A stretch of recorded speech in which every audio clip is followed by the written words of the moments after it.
நபிகள் நாயகம் இதில் எழுதுறாரு, குரானில் அவர் சொல்லியிருக்கிறதாக ஒரு செய்தி படிக்கிறேன்.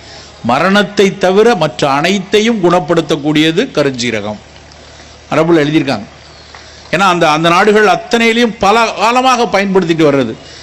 மார்பக புற்றுநோய் யாருக்கு அவங்க குடும்பத்தில் ஒரு வேளை இருந்ததுன்னா வரக்கூடாதுன்னு நினைச்சாலோ, இல்லை யாருக்காவது மார்பக புற்றுநோய்க்காக அறுவை சிகிச்சை செய்கிறாங்க, அதுக்கப்புறம் மற்ற சிகிச்சைகள் செய்கிறாங்க, வேறு உறுப்புகளுக்கு பரவக்கூடாதுன்னா முதல்ல செய்ய வேண்டியது கருஞ்சீரக கஷாயம். ரெகுலராக அதை ஒரு 2 ஸ்பூன் போட்டு, ஏன்னா அது ஒரு மிகச்சிறந்த இன்ஃப்ளமேஷனை குறைக்கிறதுக்கான மிகச்சிறந்த விஷயம்.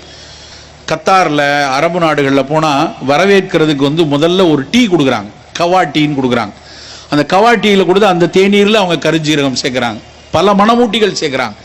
அரபு மக்களினுடைய மிக ஒரு வலுவான உடல்நிலைக்கான ஒரு முக்கியமான காரணமாக கருஞ்சீரகம் பார்க்கப்படுது.